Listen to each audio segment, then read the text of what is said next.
Okay. Yeah, it's kind of strange because you released just Last Patrol very well just a couple months ago, and you're releasing a new version of it with four new songs and live songs. Where did you get this idea from? Did you already thought about it when you released Last Patrol? I kind of thought about while I was making Last Patrol. There were so many parts on that record that I liked. Musical parts. I was like, I really like this part. This would be cool. This would be cool as a different song or as a different section or with an organ on it or something. Just a real musical shit. And I get like this for all the albums. The difference now is I started making records pretty much right out of my hometown. I live about 2 blocks away from the place where I make my music now. Yeah. No more big trips to LA and all that shit. And so I was like, well, why not? Why not fuck around with it? I love sound. I love audio.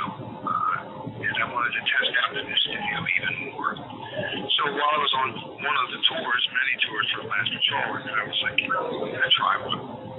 In between these tours, I'm home for 2 weeks or a month. Instead of just going home and, sleeping for a week and then watching TV and reading a book, I'm going to go back in the studio and fuck around with some stuff. And I did. And I said, I want to put a mellotron on this. I want to put 64 keys of organ. And I did it, and my ears were so happy. I was like, oh, well, I got to do it to all of it. So the next thing you know, I'm like a madman. You're like doing all this stuff. It wasn't to release at first. It was just an experiment. Yeah. But as it went on, we went on other tours, and I came back and then put another week in the studio. As it went on, I was like, I think I should release it. Great. Well, would you consider yourself like a job addict? Like you have to be always creating or being involved in something related to music? So, as you mentioned before, you cannot be. Music really helps me with my brain. It's like you keep busy with music, and it's good for your brain.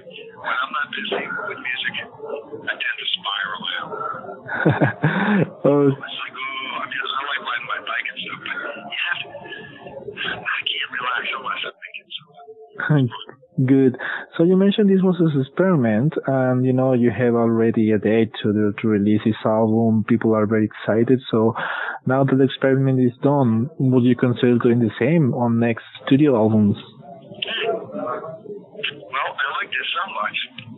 While I was doing it, I made plans to do the same treatment more or less on Mastermind or previous records, and that's what I'm doing right now. Yeah. Mastermind for a different reason. For a lot of the stuff on Mastermind, which was a pretty cool record, I thought came out sounding a little bit too slick, a little bit too normal. So while I was on this trip about reimagining and tweaking around, I decided to do that. So that's what I've been working on for the last month. That'll be done middle of December, so I'll have another thing out in 2015. Oh, great. Well, and have you ever thought of doing something solo? Like, for example, I was speaking yesterday with Brian Bjork from Caius, and so he's quite happy doing his solo thing now. Also, John Garcia, all these people involved in the stoner scene. So, have you ever considered releasing something in the future? Yeah, I have. I've been talking about this for a while, but I think I might do something just to really try to mix it up. Since I write all the music for Mastermind, sometimes Mastermind just kind of is my solo career. Exactly. You know what I mean? So, what's the difference? But I would like to branch out and do something decidedly that sounds different. Like maybe work with a piano player, get something from the core of the music that sounded, at least instrument-wise, fundamentally different from most of it. And so I don't have any direct plans to do it, but it's something I'm thinking about doing in the next 2 years. Yeah. And man, one question that I always revolve in my mind, with musicians like you, being so many years in the musical scene now, doing a lot of tours, recording a lot of albums, do you still have the same feeling, the same energy, the same vibe going on into a stage. For example, I saw you this summer on the Hellfest there in France. It was yeah, that was awesome, and you seem really to be enjoying. And I thought this guy is doing this for like I don't know 20 years, something like that. Do you still feel like the first time going there and playing a show for? It feels better now. Actually, that shit never gets old. You know what I mean? The power of rock. It really is one of those. It's one of the only things I really trust in life is like nature. You know, I love nature, and when it gets back, playing live music to a good crowd, that never gets old. It's so cool. It's exactly and even better than you would imagine when you were a kid doing it. And I can't say that about much anything else. You know, as you well know, life is can be very disappointing, and a lot of things that you think stereotype things that you think are cool turn out not to be. But playing in front of a live crowd, best ever. Right. It's really, really cool. I highly recommend it to anyone who can like do it because it's like dancing with people. It's like having an honest musical exchange with someone, like dancing. Oh, great. We're there, they're there. We're all on the same page, as they say, and you're like, oh, that was fun. Yeah, and it's like it's some kind of brotherhood because I went with a friend of mine from Spain to the festival, and we barely knew anyone there. But when you were doing the set, some guys next to us were just watching the show and smoking some weed, and then they saw us. We were just having a good time. They say, "Do you want to smoke?" And we say, "Yeah, okay." And it's like everything is flowing like when someone is having fun. That's just great. My health was really good this year. Yeah, and they are becoming a bigger and better festival every year. That's good. Okay, so man, you include two live versions on this album, Last Patrol and Three Kings Fishers, which I presume like having a lot of songs and a lot of recordings on your tour must be hard to choose ones. So have you ever thought of doing another live album or DVD or something like that with all the material you have?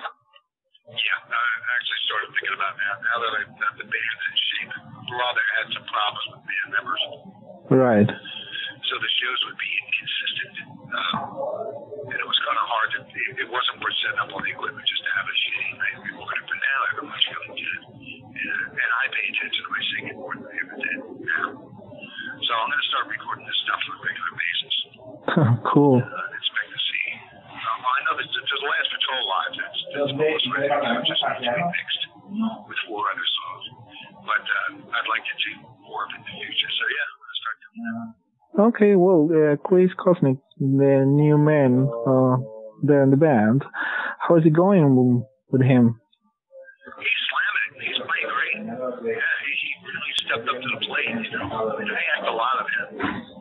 He had a big job. Yeah. Now it's just to play the bass parts the way they were on Last Patrol record, which was really thoroughly worked out.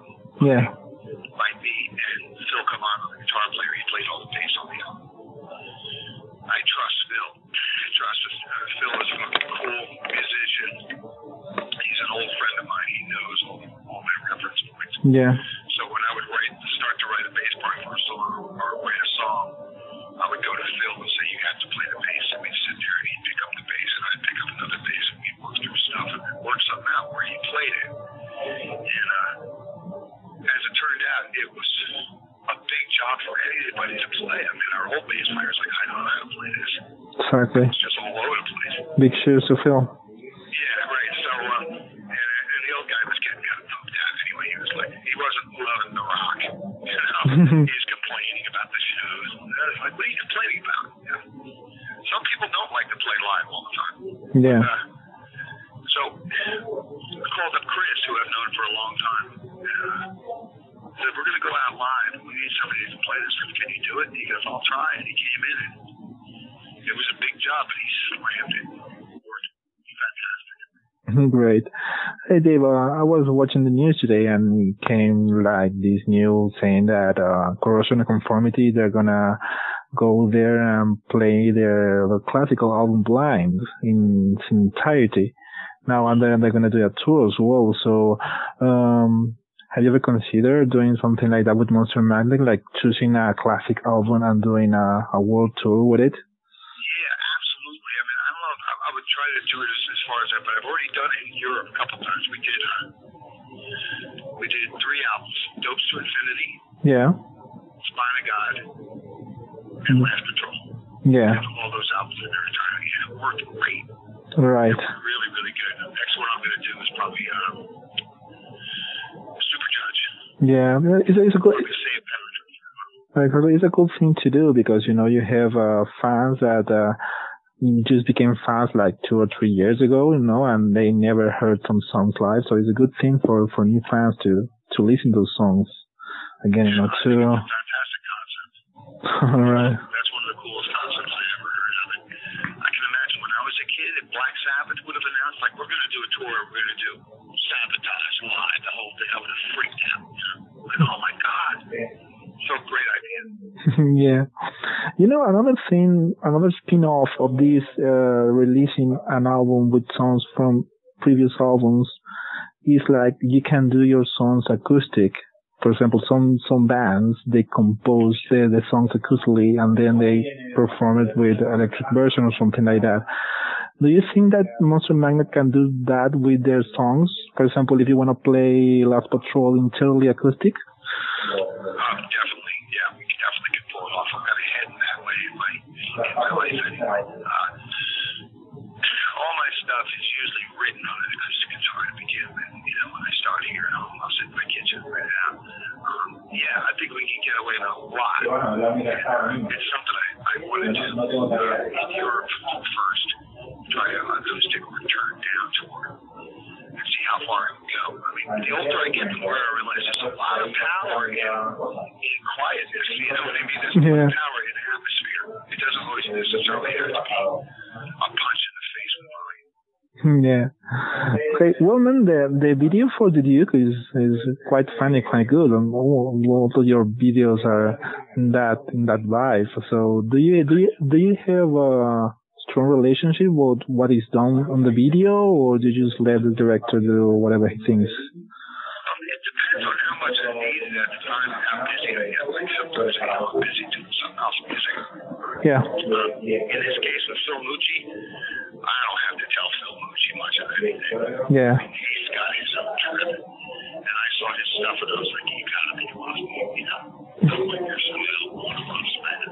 Yeah. Because I think they fit great. So we called up on the phone and we talked for like a couple hours about stuff, about what the song's about which way it could go, what kind of story can we tell, different ideas. And then he just walked and came back with a story, which was very, very close to actually what the meaning of the song is. And I was like, that's amazing, dude. You're like super talented. Go ahead and make that thing. And so he would send me updates as it went, from my approval. Yeah. And I never once said anything. I was just like, this is fantastic. Just keep going. It's great. Good. It's easy to work with somebody like Phil Mucci because he's a visionary. He's got it. He's got it all together. Amazing guy. Great. Well, Dave, just one last question to finish the interview. Monster Magnet, do you think that you got all the recognition you deserve for everything you have done to the genre, to the music in general? Do you think that the band has the recognition it deserves? Yeah, it seems to be. Yeah. I've been very lucky as far as like so I got no complaints in there. The one thing that I have over this year is being like sold as a metal band all the time, because I think that might have kept our music from reaching other people's ears. Yeah. But that's a commercial concern. That's a business concern. That's not for anything I have anything to do with. So, and I'm trying to fix that right now. I think it's starting to spread out over the boundaries of categorization. Yeah. For example, if I was you, what I'm gonna say about my music is just rock and roll. It's not metal. It's not hard rock. It's just call it rock and roll. Yeah, you don't want to limit, your audience because of like somebody's marketing idea. Yeah, exactly.